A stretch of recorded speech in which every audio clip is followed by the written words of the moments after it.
Hey folks, it's Patriot Nurse, and in today's segment I wanted to recommend you guys some resources of some books that I have here. I actually just redid my office, the space where I work, and I ended up having to cull a lot of my extra books. Books for me are like dust bunnies. They tend to like pile up and collect in different places, and so what I ended up doing was just whittling down what I have, and some of the things that I have are my favorites, and everything else I just put it on my Kindle. So what I want to do is to recommend you guys some of my favorite resources here, and all of these can be found at the website, my website, www.thepatriotnurse.com, on the bookshelf section, bookshelf tab at the top. Let's start here. So many different ways to go. Let's start with medical reference first. Okay. If you're going to understand medical prep, it's a really good idea to understand form and function with the human body. Form and function go together hand in glove, okay? You're not going to have one without the other. So really, to understand where the body goes awry, we have to understand the form, the structures that undergird it, okay? This is one of my favorite anatomy books. It's an older edition. I don't care about editions when it comes to books because, let's face it, the human body hasn't changed that much in X number of thousand years conservatively. So have a good human anatomy book. I really like the Saladin one because of the pictures, and this is the one that I went through nursing school with. I especially like the diagrams for the spine. I think they're very, very well done. So this is the Human Anatomy book by the author Saladin, and I will have a link for you on the website. And I'm really sorry about the squeaky chair because it's annoying me a wee bit.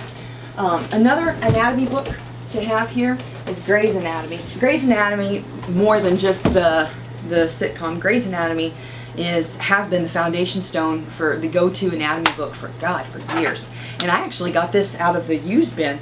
No, I take that back. I paid $1 for it. Woohoo! I paid $1 for it at one of the major resale shops here. It has a lot of old school diagrams for those of you who are interested. But the thing that I really like about it is that the drawings, each of the, especially with the musculature, each of them, the muscles are specifically named. Really, really nice. So Grey's Anatomy is a really good one to have. I really want people to understand anatomy.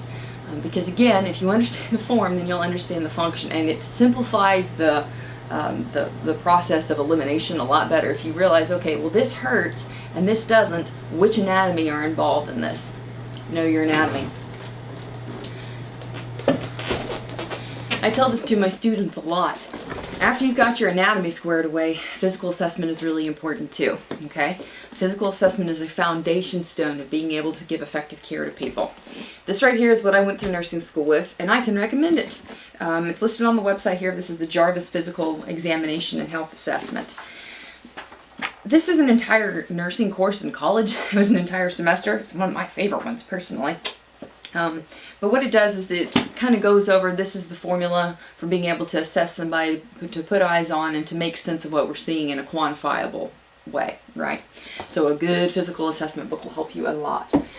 Let's talk about birth here in women's health, and then there's a collective eye roll from part of the viewing audience. Okay, birth for the most part is normal and works, and everything is peachy keen, right? Otherwise we wouldn't all be here.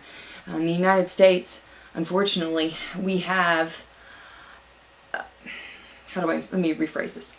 Birth is like a language, okay? Natural childbirth is like a language. And like any other language, if there is not regular use and familiarity with it, it will be lost. The language of natural birth is being lost. We have 2, sometimes 3 generations of women who have not labored,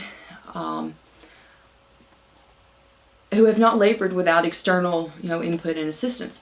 Is there a time and a place for medical intervention? You betcha. You bet. In this country right now, we have a couple of generations of women who have not experienced birth for themselves. And I'm not saying this from a, we're weak standpoint. Nope.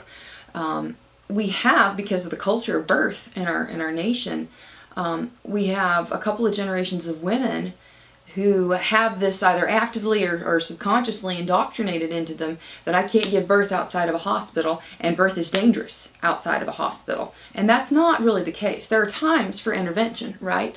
But not 30-40% of the time, which is what C-section rates are in the part of the country that I'm in. So let's talk about, what do we do here? What are some books to undergird our understanding here in natural childbirth?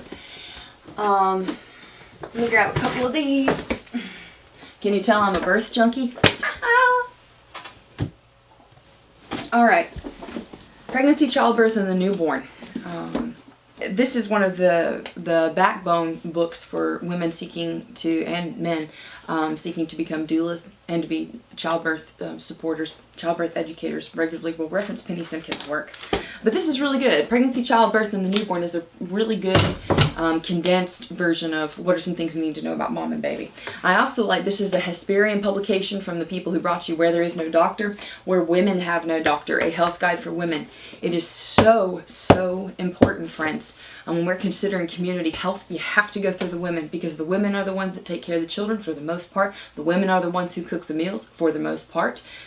If you can affect positively a woman's health, and you don't just affect her health, you affect the health of a community. Okay. And the goodies up here. I have them listed together here, Where There Is No Doctor and Where There Is No Dentist. There we go. Where There's No Doctor and then Where There Is No Dentist. These are really good references, and they're also published by Hesperian.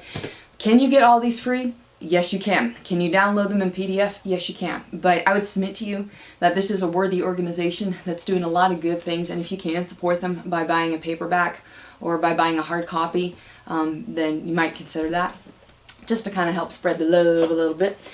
Oh, friends, the Prescription Guide to Nutritional Healing. This is a lovely book. It's a wonderful reference. There's also the Herbal Guide to Healing, which I will get for you guys. These are two of my go-tos, right? They're excellent references. And these are things that I really want to have available in case, for whatever reason, I don't have the internet. I think it's a misnomer, honestly, that people get about physicians and doctors and nurses and the way that we operate. I can't tell you the amount of times that I went on a home visit and I didn't know what it was that was going on there. And what do? We looked it up on the internet. If I didn't know what it was, then me and either the doctor, the nurse practitioner, the midwife, whoever it was, then we would sit down together, and what do you think we went to? We went to Google Images. Is that it? No. Is that it? No. So a lot of our healthcare providers in this country, they're going to be in similar situations if there's an event where we don't have the grid and we don't have the internet, right? Because a lot of our knowledge, especially the millennials and post-millennials, everything is done online.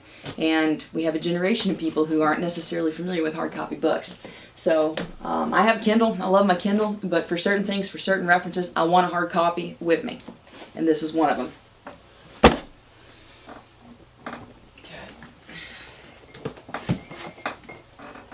Nurse's Drug Guide. Nurse's Drug Guide, Nurse's Drug Guide, Nurse's Drug Guide. If you're going to be storing meds, then you need to have a Nurse's Drug Guide stored up. Pretty please. A Nurse's Drug Guide, is it like a PDR? Yes and no. It kind of takes out the extra superfluous stuff that you may or may not need. For me, I'm most concerned with, what is this drug? What are its contraindications? What are its side effects? What are its drug interactions? What are the things that we're using to, indications, sorry. What are the indications for this drug? Basically, what are we using this drug for to treat? Which illnesses, which diseases are we using these drugs for? That's another one.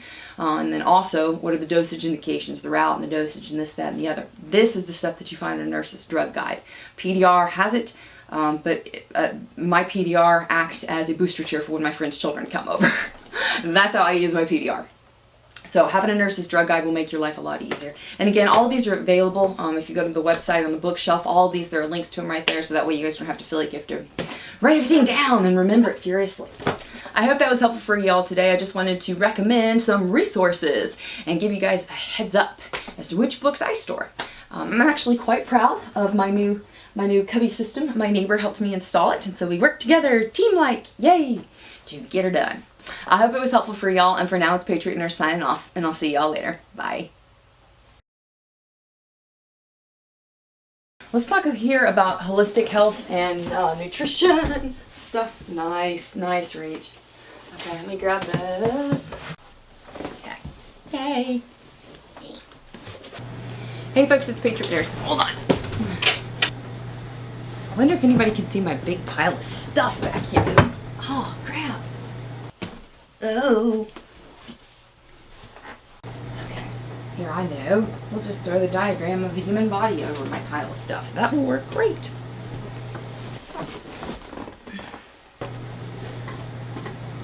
Yay!